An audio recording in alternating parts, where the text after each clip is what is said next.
Quick, like and subscribe for insane luck in every game.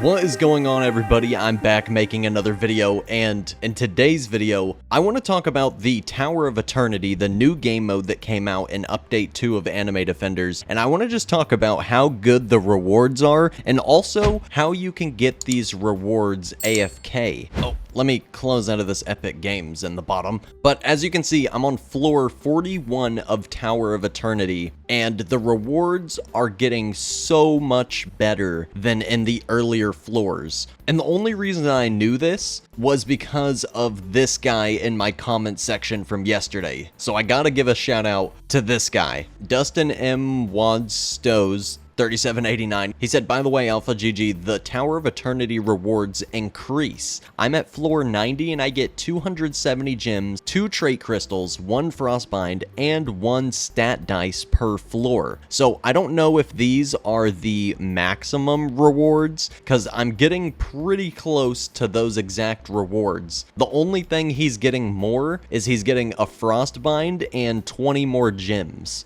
The first like 10 stages, I think you only get 110 gems, and then you start getting like 180 for the next 10 or 15 stages, and then you start getting 1 trait crystal and 220 gems for like another 10 stages, and now I'm getting 250 gems, 2 trait crystals, and a risky dice. So if I keep on going through these floors, I'll also start getting a frostbind. Okay, so now to get into the interesting part. Most people know that the Tower of Eternity gives you good rewards, but it's very tedious. And I figured out a way with TinyTask to automate this a little bit. So I just want to preface this by saying the floors can be between like 4 minutes and almost 7 minutes. So the TinyTask doesn't really work exactly the same every single floor, and also the map changes every single time. But I'll show you how my TinyTask works. So I'm going to start my TinyTask. I'm not touching my computer whatsoever.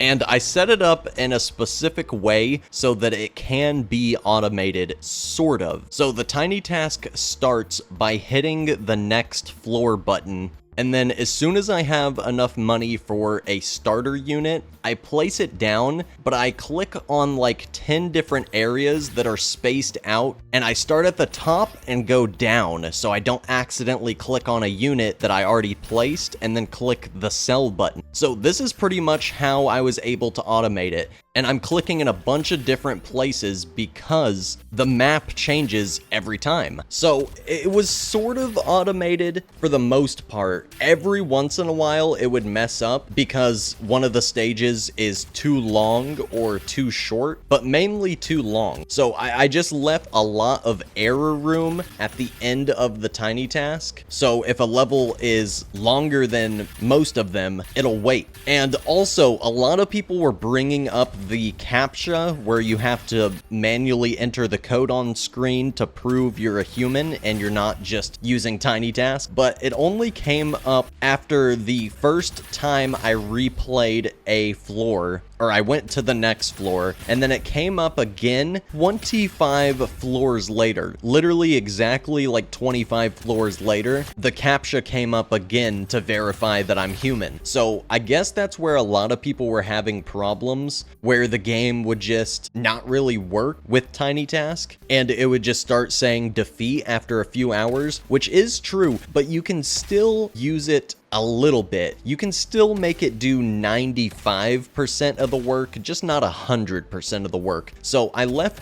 the TinyTask going where it was just placing units in a bunch of different spots because the map constantly changes, and I only had to restart the TinyTask a couple of times, and it got me through 30 waves. I went from like wave 9 to nearly 40 with only a couple times where I had to intervene. One of those times being when the CAPTCHA popped up after 25 floors. But the point of this is, this new Tower of Eternity is got crazy rewards. I thought that the 110 gems per floor was already really good, but now that I know that the higher floors give you almost 300 gems per floor, plus a couple of risky dice, a frostbind, a couple of trait crystals for every single floor. So if you aren't already grinding the Floor of Eternity, I would definitely start doing it. And if it's really tedious for you and you don't want to just, you know, grind floors for hours straight, then you can do the method that I was just talking about with TinyTask.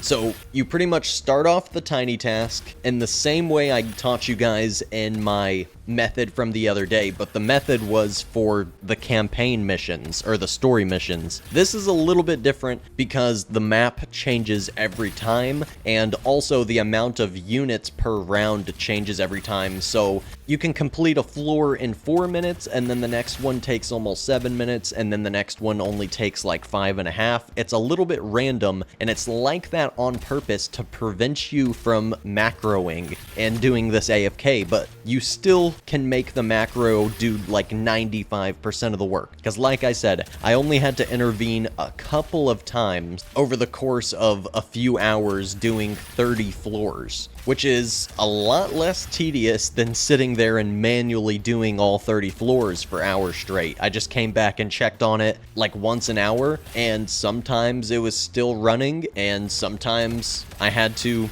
just click on my macro bind twice and restart it. So pretty easy. Okay, so let me show you how to actually make the macro. It's really similar to the video from the other day, obviously, but the difference is, like I said, the playtime is always different per floor. It goes up and down between like 4 and 7 minutes, and the map changes every time. So you start the TinyTask off on this screen, you hit play next. I'm just making another TinyTask right now to give you guys a good example, but you start off by hitting play next, start the recording before you hit play next, and then eventually this stuff should get away from my screen. So I'm just going to start off by clicking on the first unit I want, and then placing in like 8 different spots. Because like I said, the map changes every time, so you want to place in a bunch of different spots. But you don't want to go upwards with your placements. You want to go downwards and to the left, because you want most of your stuff to take everything down quickly so that you can speed run through the floors, but you also don't want to be clicking upwards and then click on the sell button for one of your units. So when you're doing this, start clicking over on the right side and then go left and down.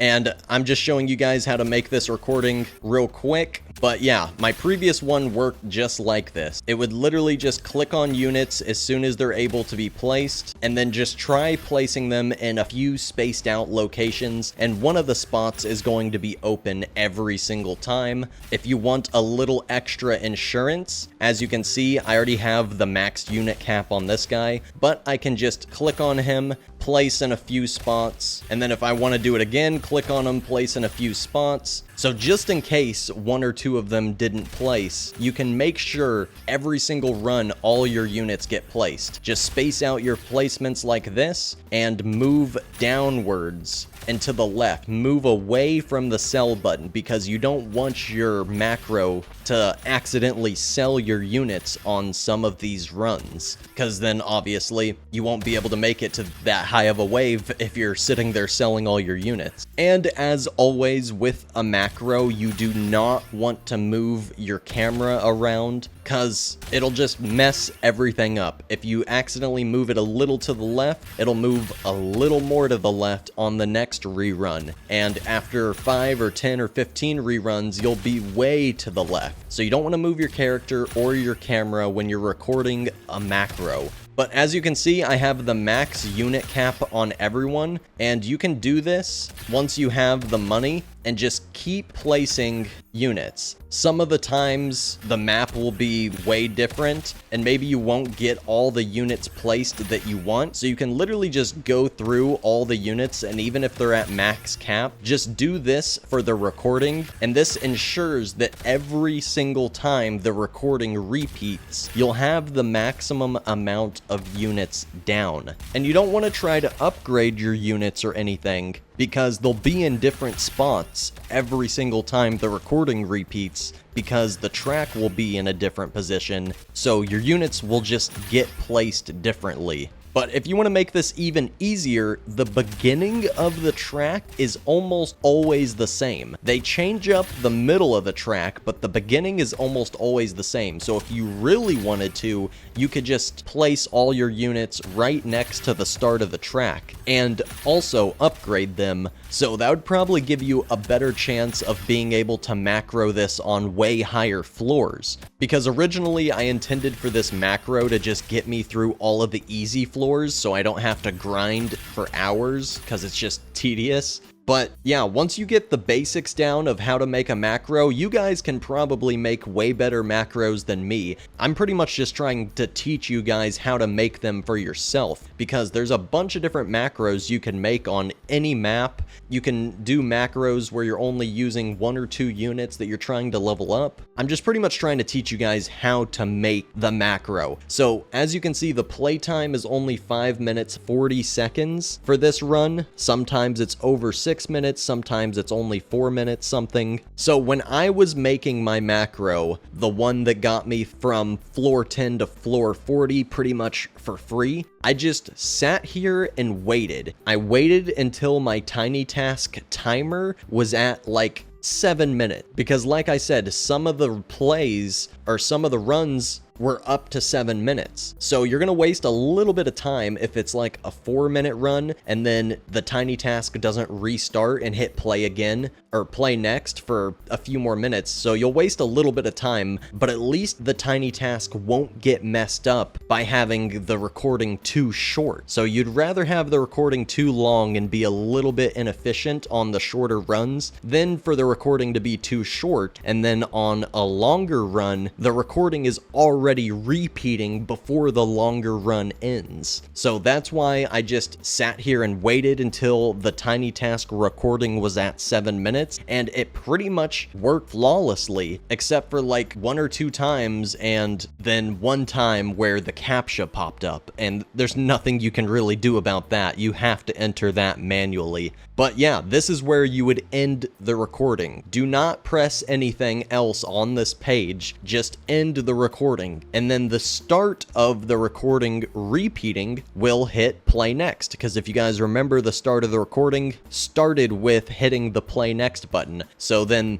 the recording restarts, the map is totally different this time, but like I said, the beginning of the map is almost always just a straight line like that. So if you guys want to make your own recording where you place a bunch of stuff at the beginning of the map, that might work flawlessly, because then your units are going to be in the same spot every time, and you can actually do upgrades on them as well, automated with the macro. But yeah, I didn't even realize until that guy dropped his comment on my video how good the Tower of Eternity is, and the rewards just keep getting better and better as you go up. See, down here at floor 40, I was only getting 1 trait crystal instead of 2, and I was only getting 220 gems instead of 250. So the floors just keep getting better and better and better. But yeah, I've been having a ton of fun on this game. It's got a 98% upvote rating. Like, I've never seen a game, even some of the most positively perceived games of all time, even like Bee Swarm Simulator, I think it only has like a 93 or 94%. Like, some of the top rated games of all time don't even come close to this. And there's still 250,000 players on the game all the time. And my channel's been doing really good on this game.